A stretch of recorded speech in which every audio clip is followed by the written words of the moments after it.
రామరక్షాం పఠేత్ ప్రాజ్ఞ పాపఘ్నీం సర్వకామదాం అంటూ ఆ మహర్షి మనకు ఉపదేశిస్తారు.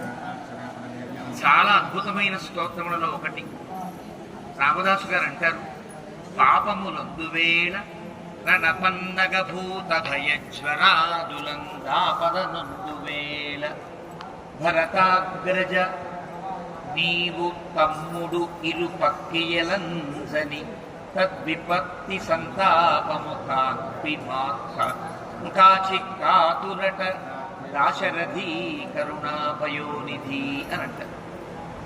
రామచంద్రమూర్తిని స్మరిస్తే ఇరుప్రక్కల రామలక్ష్మణ్ నిలబడి మనకే పాపాన్ని అంటకుండా, ఏ అవరోధాన్ని రాకుండా, ఏ రకమైన విపత్తిని లేకుండా చేస్తారు అనేదే రాముని యొక్క రక్షగా పరిగణిస్తారు.